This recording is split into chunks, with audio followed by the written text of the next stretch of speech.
Jacqueline Nevada is normally a very unhappy person. Today, she finds herself exceptionally unhappy. Her manager, who's currently doing business and or hiding away in the quaint Minnesotan town of Brainerd, had seen it fit to fire her. Her husband, being a man of incredibly short foresight, panicked and launched into a volley of insults. There was a heated argument between the two.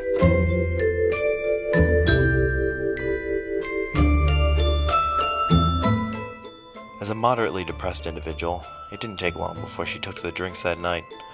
There was about an hour of that, half an hour of self-introspection, and 15.5 minutes of attempted suicide. While lying around, waiting for sweet release at the hands of some rubber mulcher, she began to think. She thought of how those around her would be affected by her death. More specifically, she thought of her manager, and how much he would not be affected by her death. Jackie didn't consider this satisfactory, so she started off to Brainerd in an effort to kill her manager. She then took ill and died. She was cremated, and her ashes were collected in something they could afford at the time being. Her husband, who's far too unimportant to name, was overcome with grief.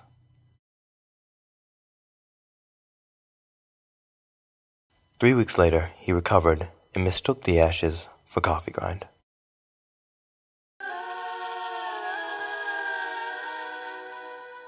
Erwin Grayson would never be caught making such a mistake. He was a caffeine enthusiast, and a damn proud one at that.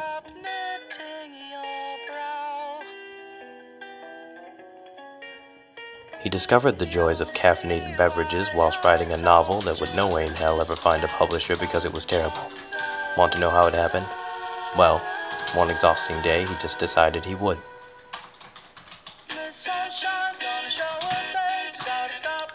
Something else to know about Erwin is that he was a risk taker. Terrible habit. One day, he staved off having a caffeinated drink for 4 hours straight. Because he sold his car for drugs last month, he had to walk to find some sustenance, which is when he bumped into Ricky, who he promptly laid out on the sidewalk. He wasn't in the state of mind not to.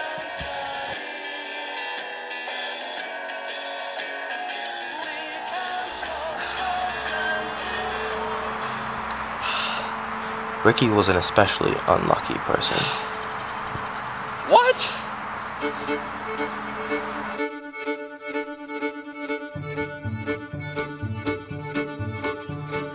Not much right ever happened to him. It wasn't enough that Ricky was ugly, or vapid, or a son of a bitch.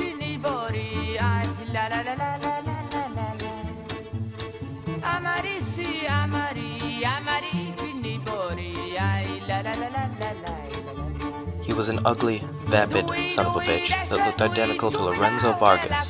By comparison, an incredibly interesting man who took a lot of money from the wrong people and actually had something to offer the world.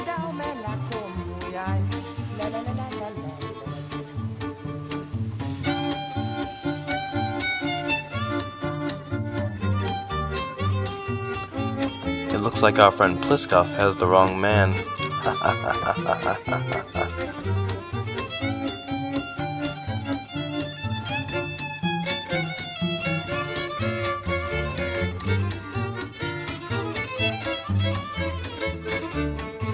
You see, Pliskov needed the money to finance his daughter's arranged wedding, which would crown him king of Kosova Gora, his hometown.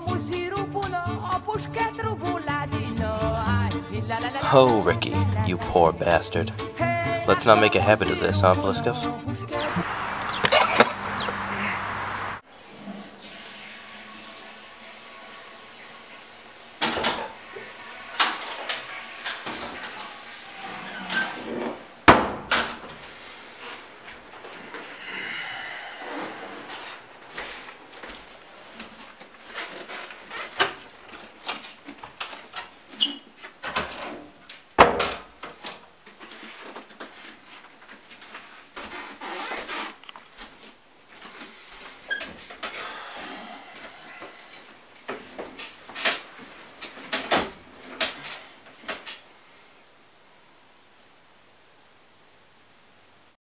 The night terrors began now. Having been traumatized by the shock and awe of being kidnapped, he began seeing apparitions of terrible hoodlum gangsters lurking in the shadows.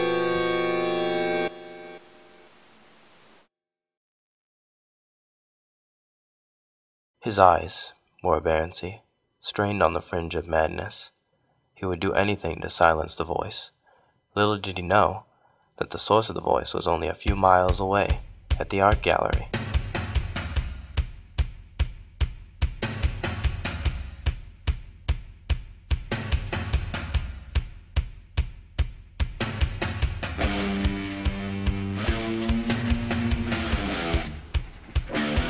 Well, now it seems I may spend my final moments with the soft pitter-patter of the keyboard to comfort me, the chatter of the gallery guests somewhere beyond, a well of life and a constant source of inspiration. I find it fitting enough that I die by the hands of my creation. This is the kind of irony a practiced writer, such as myself, should appreciate. And yet, I am dissatisfied with this course of events.